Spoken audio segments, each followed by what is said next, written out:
Hi, my name's Juliet and today I'm talking labels in Scrivener 3 for Windows. For those who've never used Scrivener before, labels are a way of colour coding your scenes and chapters and thereby categorising them. And yes, I've changed my theme because I think this one shows all the little boxes better than the violet haze, where they sometimes almost disappear. So, click on No Label in the bottom right of the screen and you'll see a list of colours and an Edit option. Click on Edit. Double-click on the text of a label and you can rename the label.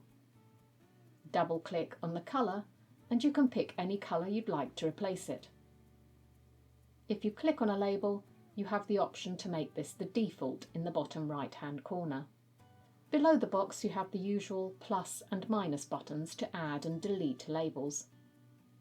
Labels will be added directly beneath the item you have selected at the time. You can also change the title of this feature from labels to something else if you want. To apply a label, just select it from the list at the bottom of the screen whilst you're in a scene or a chapter. So, what do people use these for? Anything really. Point of view or specific types of scenes are a couple of examples. But seeing that down the bottom of the screen is a bit out of the way. There are other options. Go into the View menu and Use Label Colour In.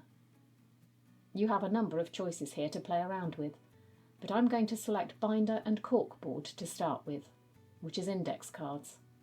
In the binder you get a little dot of colour, and in the corkboard the card changes colour.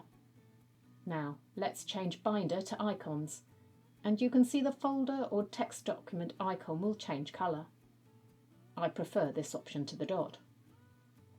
If I remove the index card colour in the corkboard, you'll notice the cards already have a coloured line down the side and a coloured icon before selecting anything else.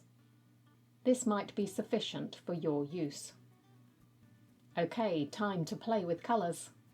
Thank you for watching, and if you've subscribed, I'll see you again next time.